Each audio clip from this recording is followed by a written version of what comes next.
हाँ, ठीक है।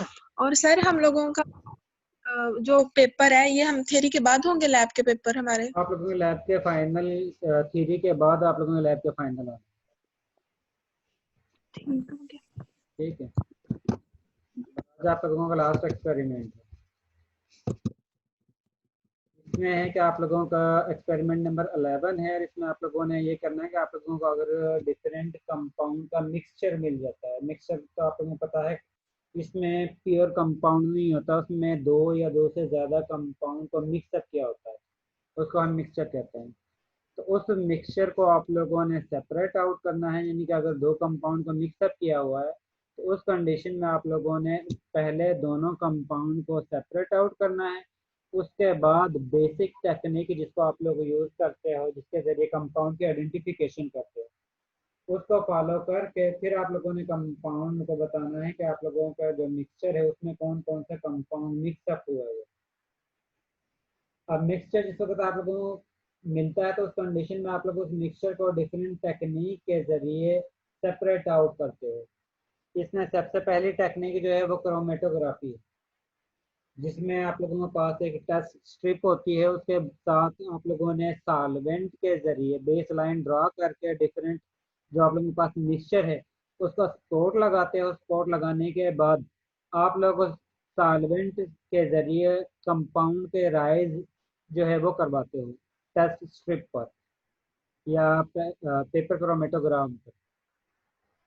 तो उस कंडीशन में आप लोगों के पास डिफरेंट कंपाउंड की आरएस वैल्यू सॉल्वेंट में डिफरेंट होती है और उसके बेस पर आप लोगों को पता चल जाता है कि आप लोगों का कंपाउंड जो है एक नीचे वाला कौन सा है, ऊपर वाला कौन सा है। उसमें से दोनों कंपाउंड को आप लोग सेपरेट आउट कर लेते हो और उसके जरिए फिर उनके फर्दर कैरेक्टरिस्टिक, जिस तरह उसके फिजिकल अपीयरेंस है, जिसमें उसका कलर किस तरह का है, ओडोर किस तरह की है, उसकी क्रिस्टलाइन है या नहीं है, इसके बारे में लिखते हो। उसके साथ उसकी पीएच वगैरह जो है वो चेक करते हो और उसके साथ एलिमेंट डिटेक्शन करते हो, सेचुरेशन अनसेचुरेशन चेक करते हो।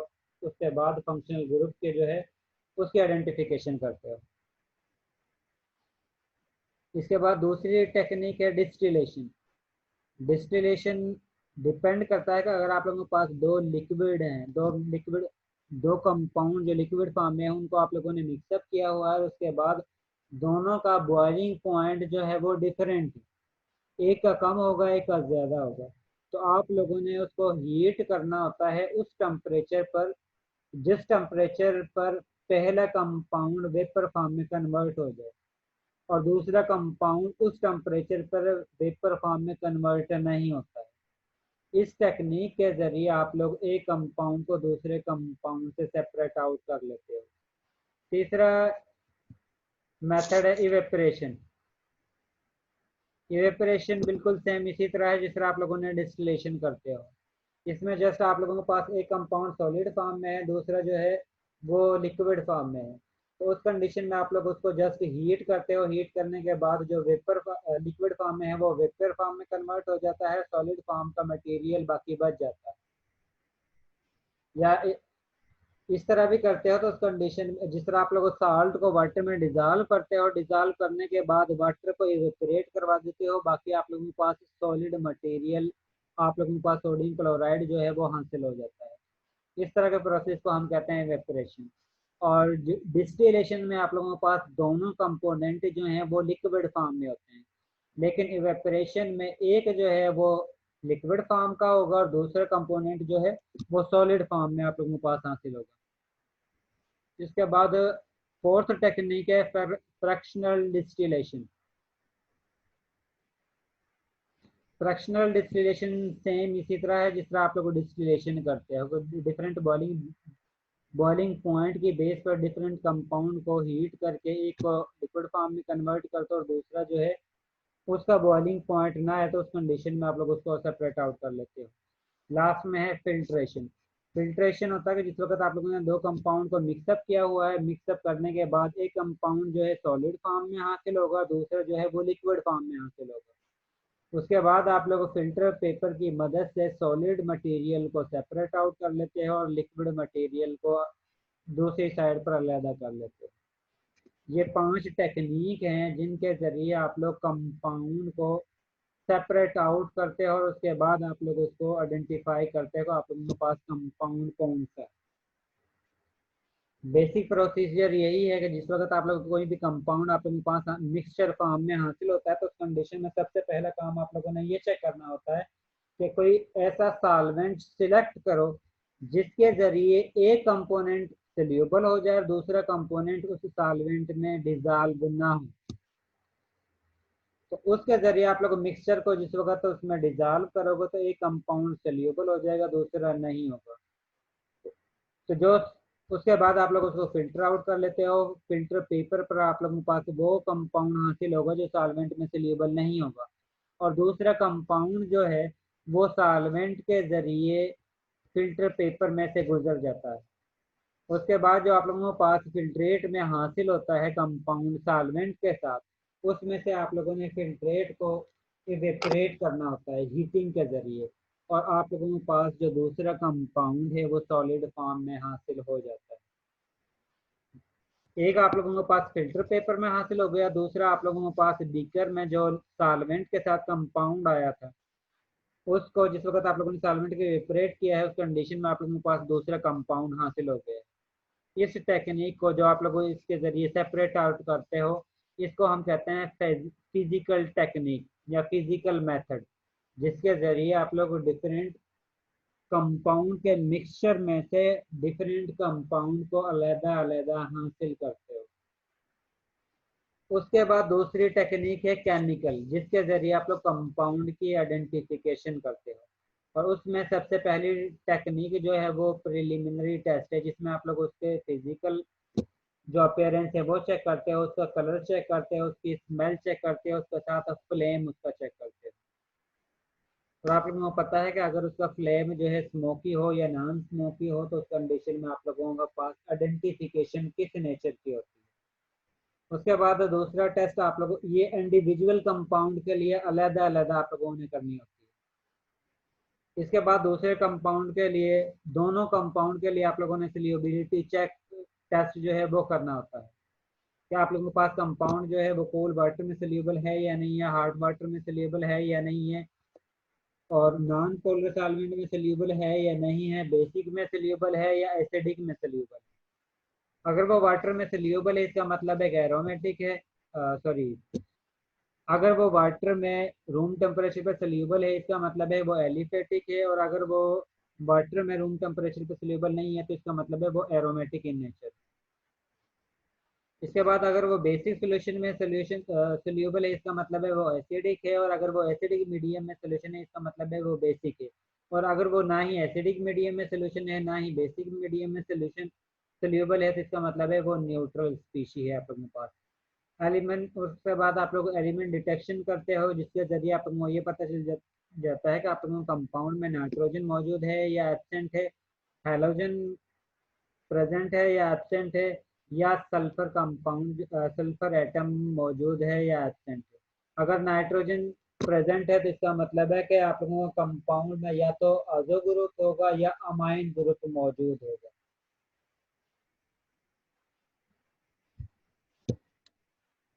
अगर ये तीनों एब्सेंट हो जाते हैं इसका मतलब है कि अमाइनो ग्रुप भी एब्सेंट हो गया है, अजो ग्रुप भी एब्सेंट हो गया है, और थायोल ग्रुप जो है जिसकी वजह से एस एच ग्रुप जो आप लोगों के पास मौजूद होता है वो ग्रुप भी जो है एब्सेंट हो गया।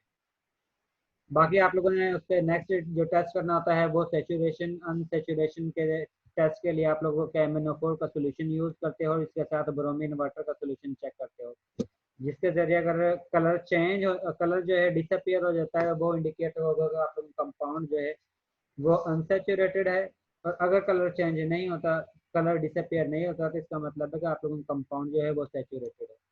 इसके बाद आप लोग पीएच टेस्ट चेक करते हो, उस कंडीशन में अगर रेड लिटमस ब्लू में कन्वर्ट हो जाता है इसका मतलब है कि बेसिक है, और अगर ब्लू लिटमस रेड में कन्वर्ट हो जाता है तो इसका मतलब है कि एसिडिक है, और अगर इन दोनों पर कोई अफेक्ट नहीं होता तो उस कंडीशन में आप लोगों का कंपाउंड जो है वो न्यूट्रल फॉर्म है।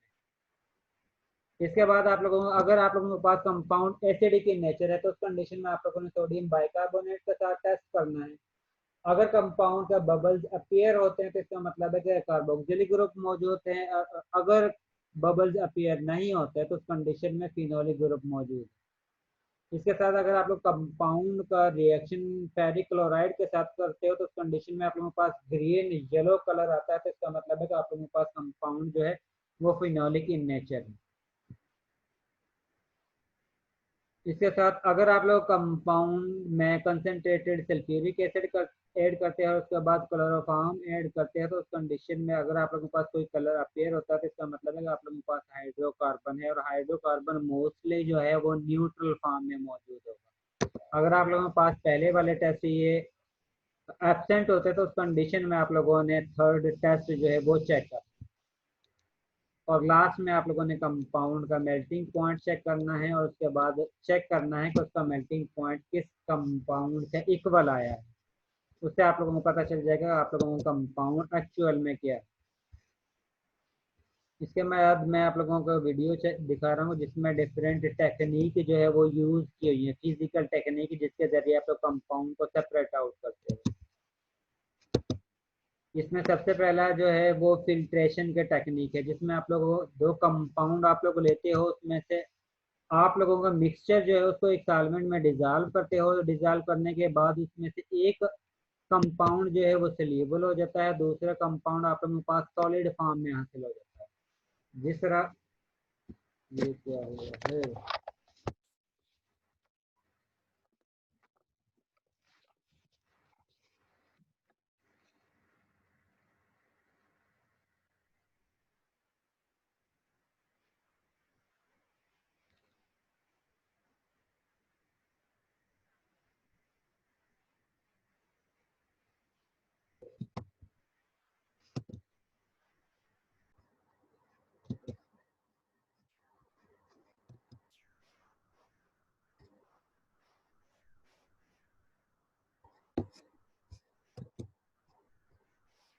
इसमें बताया हुआ कि अगर आप लोगों के पास मिक्सचर ऐसा है जिसमें से एक कंपाउंड जो है वो सोल्यूबल हो जाता है सॉल्वेंट में, दूसरा सोल्यूबल नहीं होता, तो उस कंडीशन में आप लोग फिल्ट्रेशन की टेक्निक यूज करते हो। और इस कंडीशन में आप लोगों के पास सॉलिड फॉर्म में एक कंपाउंड नीचे सेटल डाउन हो जाता है, दूसरा कंपाउंड जो है वो सॉल्वेंट में कम्प्लीटली मिक्स हो जाता है। और इस कंडीशन में आप लोग जिस वक्त मिक्सचर को सॉल्वेंट में मिक्सअप करते हैं तो उस कंडीशन में आप लोगों ने उसको अच्छी तरह से स्टीरिंग करनी है, ताकि जो कंपाउंड सॉल्वेंट में सोल्यूबल हो सकता है वो मैक्सिमम आप लोगों के सॉल्वेंट में सोल्यूबल हो जाए और दूसरे कंपाउंड जो है वो सॉलिड फॉर्म में हासिल हो जाए।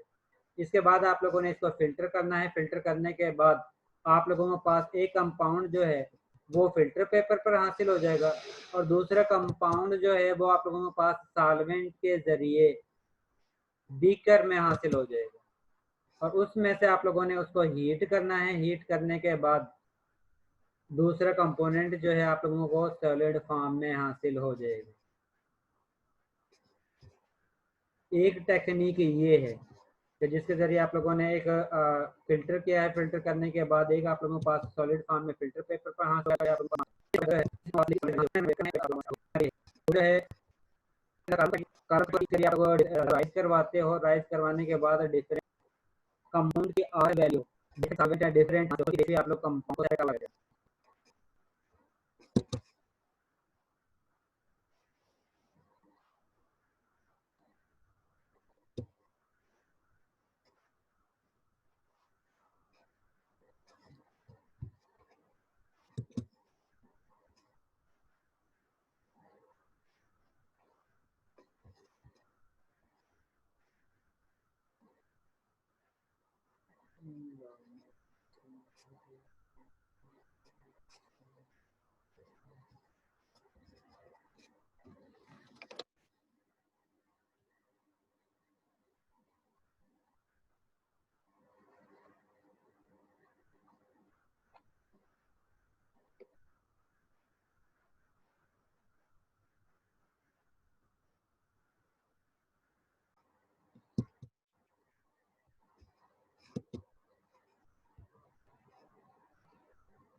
इसके बाद दूसरी टेक्निक जो है वो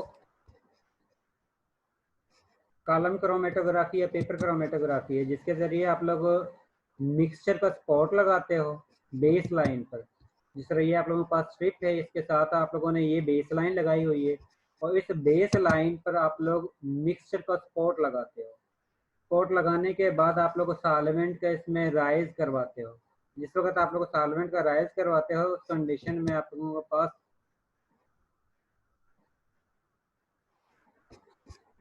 मेरी आवाज़ आ रही है?